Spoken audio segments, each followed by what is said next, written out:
Vous avez eu plusieurs vies et depuis une dizaine d'années, j'ai l'impression que vous investissez beaucoup dans la formation. Alors est-ce que vous êtes encore cuisinier ou est-ce qu'en fait vous avez découvert votre véritable vocation qui était d'être un pédagogue, un éducateur? Non, je suis toujours cuisinier parce que c'est la racine de ce qui me passionne.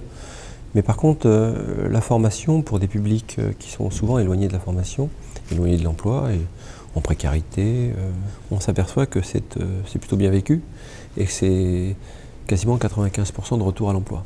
Moi, ce qui me passionne dans ces métiers, dans n'importe quel autre métier, c'est de ne pas faire les choses pour soi. Parce que travailler pour être célèbre, peu de chances de réussir. Travailler pour être riche, il y a peu de chances de réussir. Mais travailler pour les autres, pour faire en sorte que les autres soient heureux quand vous leur proposez quelque chose, ça, il y a bonne chance que vous réussissiez votre coup. Donc je pense que c'est ces mots-là que je leur donne à chaque fois et de leur dire soyez heureux et rendez les gens heureux. Vous allez voir que l'ascenseur va revenir très vite. Il y a une dimension sociale. Est-ce qu'il y a aussi une dimension environnement dans votre démarche? Est-ce que, je ne sais pas, les circuits courts, manger moins de viande, c'est quelque chose qui vous travaille? Alors, j'aimerais vous faire des réponses par éléments de langage, comme le font certains de mes confrères. Donc alors maintenant, il faut mettre un tablier de jardinier, travailler en t-shirt et puis dire qu'on n'a que de la pêche responsable, qu'on n'est que dans les circuits courts, qu'on est plus bio que bio, plus vert que vert.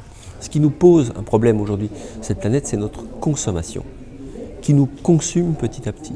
Donc réintervenons là-dessus, sur ce principe de consommation. Moi, je mise sur le 200% bio. 200% bio, pour moi, c'est impact social et impact environnemental. C'est pas dissociable. C'est quoi un bon produit? Un bon produit, c'est un produit qui a un impact social, parce qu'il paye correctement l'agriculteur qui produit cet ingrédient.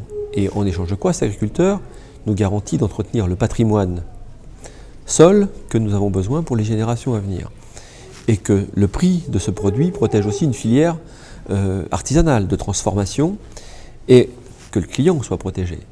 Et cette notion du prix s'évacue tout doucement de cette idée même de ce qu'est un produit à impact social et impact environnemental. Donc je crois aujourd'hui à militer pour ça.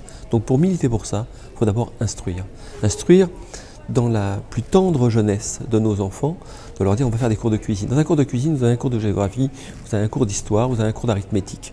Donc il faut apprendre très tôt ce que c'est que de se restaurer, ce que c'est que de manger, revenir à l'Antiquité grecque qui dit manger, cuisiner, c'est plaisir, bien-être, santé. C'est tout ça qu'il faut réintroduire. Et après, on parlera planète, quand les choses seront comprises. Sciences Po.